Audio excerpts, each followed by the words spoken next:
Allez, c'est parti, reste des réponses et on se détend le fion.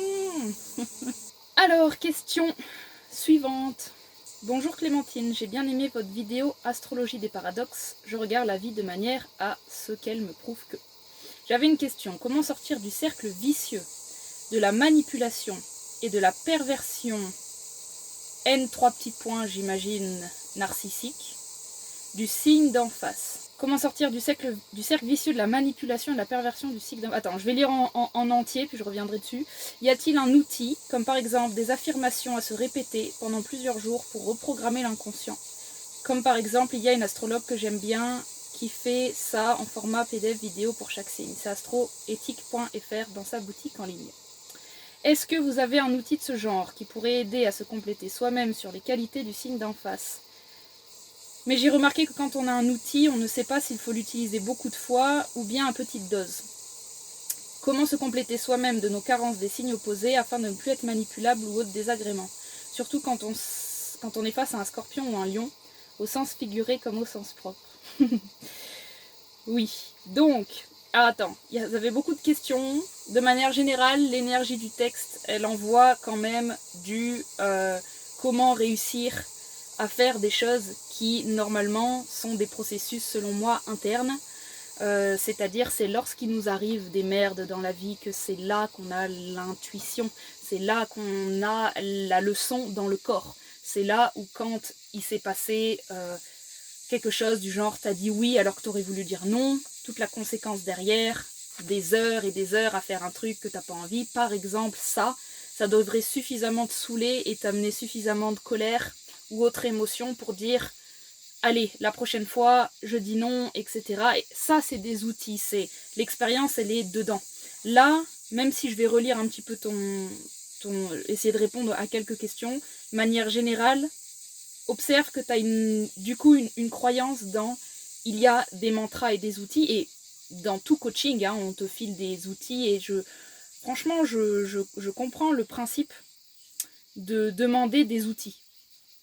Mais à un moment, tu le dis, j'ai remarqué que quand on a un outil, on ne sait pas s'il faut l'utiliser beaucoup de fois ou bien à petite dose. Je pense que c'est vraiment la phrase la plus intéressante de tout ton texte. Je trouve que c'est elle qui résume le fait que parmi tout ton texte, tu parles beaucoup d'outils et tu as cet éclair de conscience qui te dit, et pour autant, même si là tu me les donnes, qu'est-ce que je vais en faire? Comment les utiliser? Parce qu'en fait, c'est bien beau d'avoir des outils, mais comment on les utilise? Et ben c'est là où je dis que le corps c'est intéressant et que c'est la conscience qui va nous guider à travers l'utilisation de l'outil. Donc c'est à toi de te laisser guider vers les outils qui te parlent. Là, tu as cité une astrologue qui a des outils qui te parlent. Est-ce que c'est vraiment utile d'avoir une panoplie d'outils dans la vie? Est-ce que c'est utile si ceux-là te font déjà du bien, de vouloir continuer à agglomérer, à accumuler ces outils? Parce que je me demande si dans l'inconscient, ça va pas finir par te faire sentir comme un éternel élève, tu sais. C'est quand la fin, en fait? C'est quand le moment où tu ne demandes plus aux autres des outils, même si à nouveau je comprends le texte, hein, voilà, moi je parle d'astrologie, tu me demandes s'il y a des astuces et tout, j'aime bien, pas de souci, mais vu que je vous demande des questions pour aller lire un petit peu les énergies qu'il y a en dessous, je reste pas que dans la partie évidente, j'essaye d'aller un petit peu en dessous, et là ce que je ressens en dessous c'est, elle est où ta ligne d'arrivée? Voilà, c'est ça. Je me dis, est-ce qu'à un moment tu sens la fin? Et quand on est quelqu'un qui aime se développer, qui aime avoir des outils, qui aime réfléchir, parfois, on peut avoir tendance à ensuite un peu se perdre.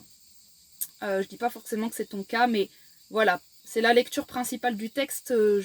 Moi, j'irai sur le fait qu'on ne sache pas si un outil, on l'utilise beaucoup ou à petite dose, c'est qu'on n'est juste pas connecté à ce qu'on veut vraiment, c'est qu'on passe plus de temps à se demander si on utilise correctement l'outil plutôt que si on est heureux, tu vois. On a un peu décalé le fait d'être heureux sur je fais une bonne utilisation, je fais un bon processus, je me vois en train d'évoluer, je me vois en train de me développer. Et si tu polarises le fait que c'est bien d'évoluer, alors les moments où tu vas stagner, tu risques d'avoir cette compulsion de besoin d'outils, tu risques de pas supporter la stagnation. Et c'est généralement pour ça qu'on se retrouve avec ce genre de texte où on a des personnes qui sont habituées à piocher et piocher et piocher dans tout ce qu'elles peuvent, comme si on se construisait un filet de sécurité pour que si un jour on retrouve la période de stagnation, là, on est rodé, on a les outils, on a les armes. Et du coup, moi, la réalité dans laquelle je vis, c'est que la stagnation, je vais jamais y échapper. Je vois que je suis de nature cyclique et je vois que je peux passer tout mon temps à m'assurer que dans le prochain chapitre, j'ai des outils. En fait, il y a un moment, parce que les outils doivent évoluer, ils vont stagner eux-mêmes. Ils vont atteindre une zone de saturation exprès pour que toi, tu te renouvelles à l'intérieur. Ça m'amène à l'idée de penser que je pose la question de, du coup, comment dépenses-tu ton temps? Parce que imagine, si quand tu vas pas bien, c'est le moment d'utiliser tes outils, je comprends, mais le moment où tu vas bien, est-ce que c'est pas le moment d'aller bien? Est-ce que c'est pas justement le moment de profiter de la vie? Et j'ai l'impression que tu passes là un moment où tout va bien, à demander comment on pourrait avoir des outils pour un potentiel futur. Je ressens l'envie d'évoluer, attention, je ressens la joie dans ton texte, je ressens la curiosité, voilà. Et j'adore la curiosité. Et je pense vraiment que c'est ton texte, je pense qu'il est curieux, je pense qu'il n'a pas de problème. Mais à nouveau, moi j'essaye d'aller un peu dans ton énergie et ce que j'en ressors, c'est n'oublie pas, voilà, ce serait juste le petit message pour toi, n'oublie pas que quand tout va bien, tout va bien. Et de transformer ce besoin d'outils peut-être en une profession. Peut-être que si tu as une profession, je ne sais pas du tout ce que tu fais, qui est dans le rapport à la thérapie, à quelque chose comme ça, et ben ça deviendra des moments officiels où tu travailles, mais ça arrêtera d'informer ton inconscient que c'est toi qui as besoin de travailler sur toi, du coup que tu es incomplet, et du coup que la recherche de soi-même est éternelle. Voilà. Comment sortir du cercle vicieux de la manipulation et de la perversion narcissique du signe d'en face? C'est de l'astrologie, c'est ça n'a pas... Enfin, c'est de l'astrologie qui décrit des comportements humains, donc la vraie question ce serait comment sortir de la manipulation lorsqu'elle arrive, lorsqu'on se sent manipulé. Et là, on pourrait ouvrir un nouveau chapitre sur oui, mais est-ce que c'est vraiment intéressant d'aller voir comment on peut arrêter l'autre qui manipule, ou plutôt comment soi remarquer pourquoi on tombe dans le piège, qu'est-ce qu'on est allé chercher, pourquoi est-ce qu'on en avait besoin.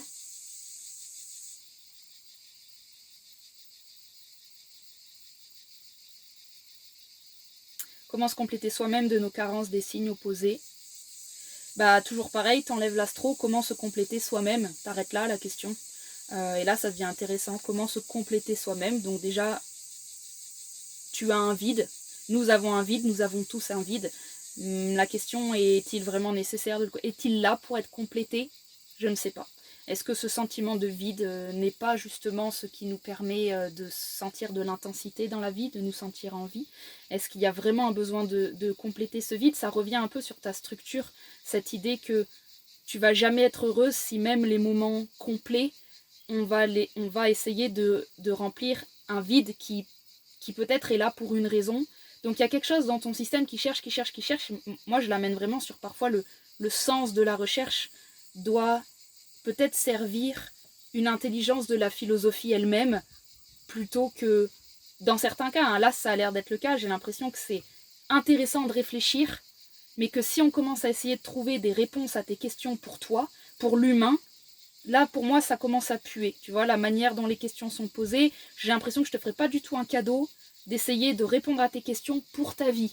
Par contre, si tu me dis non, t'inquiète, c'est vraiment pour de la philosophie et c'est pas pour moi je vais bien, moi je suis heureuse, moi je suis en joie, là tu vois, alors on peut discuter, tu vois, mais je fais attention un peu à ça, afin de ne plus être manipulable ou autre désagrément. Voilà, c'est marrant parce que un désagrément, ça dit exactement ce que ça dit. Un désagrément, c'est mineur, c'est un petit truc dans la vie qui est pas grave. Et donc quand tu demandes de ne plus avoir de désagrément, essaye de voir comment ton inconscient, avec ce genre de mots, dans quel monde il vit.